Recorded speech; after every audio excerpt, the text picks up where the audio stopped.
Today we take up a taste of Armageddon.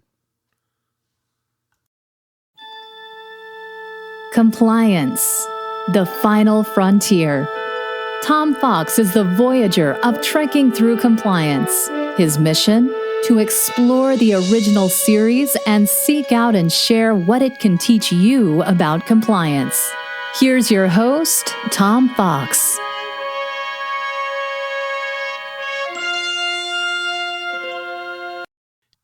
Today we take up a taste of our Armageddon, which aired on February 23, 1967 and occurred on Stardate 3192.1.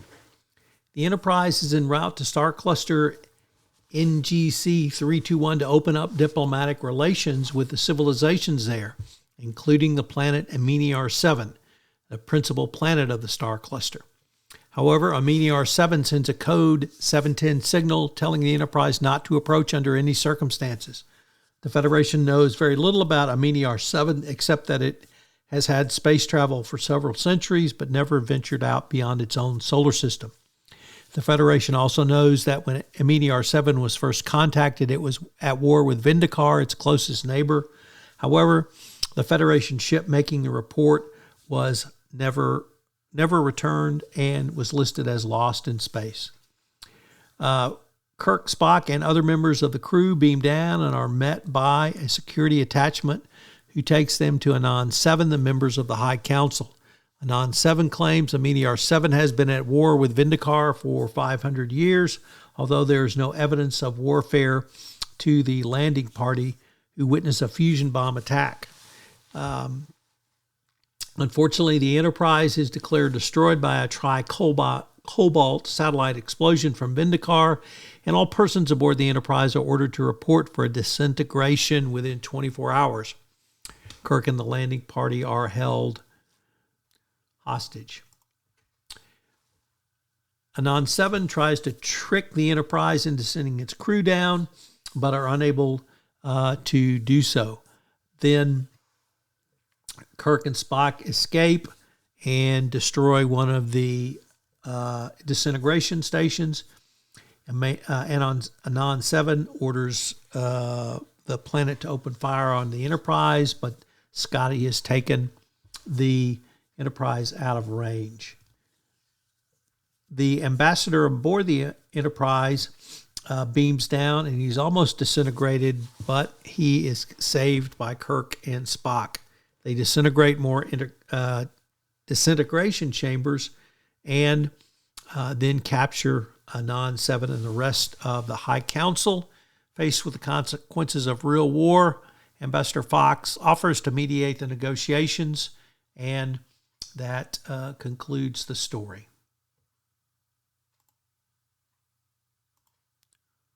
An interesting factoid from this episode is that Armenia used sonic weapons against the Enterprise.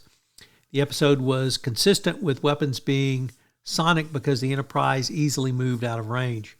Your first thought was that the sonic weapons might be inane to use against spacecraft due to sound not traveling in a vacuum. However, it makes more sense today than when the first episode aired. Think about this in terms of a video game. Players don't use weapons that make sense in real life. They use whatever is best set by the rules of the game. If sonic weapons are the only anti-ship weapons worth using in the rules of the situation or simulation, then people of Amini might think that they are a good idea to use in reality. Because they don't know reality, they only know the rules of the simulation, which is what we had here. Star Trek, the original series, Return of the Archons. We have some interesting compliance and leadership lessons from this episode. We've talked about risk assessments many times in this podcast series, and we will continue to do so because they form the very foundation of your compliance program.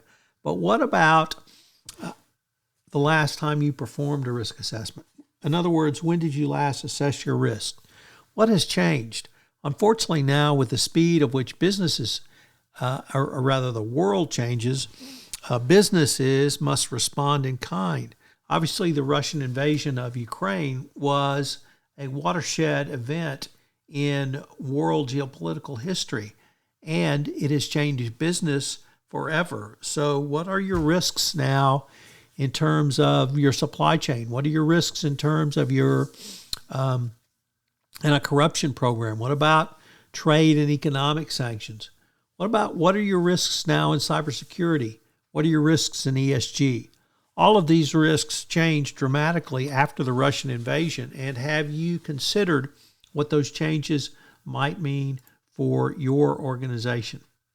Number 2, make sure your compliance communications are clear. There was communication in this episode which either was ambiguous or was claimed to be ambiguous by one or more of the participants. Obviously, if your communications are ambiguous, it leaves it open to interpretation and perhaps incorrect interpretation. So you want to make sure your compliance communications are clear and succinct throughout your organization. If you're in an international organization, this may mean looking at the translations and make sure that the words convey the proper meaning that you're trying to communicate. And number 3, discipline. We talk about discipline as one of the formerly the 10 hallmarks of an effective compliance program, but one of the key elements of an effective compliance program. But your discipline must be proportional. So you shouldn't terminate when the offense does not allege or call for termination. How do you make that determination? Well, you have past practice and as a guide, but in many ways it's common sense. So the compliance professional is the keeper of institutional justice and institutional fairness at an organization, and that includes proportional discipline. I hope you will join me tomorrow where we take up this side of paradise. If you enjoyed this episode of Trekking Through Compliance, you can help it grow by sharing it with the biggest Trek fan you know.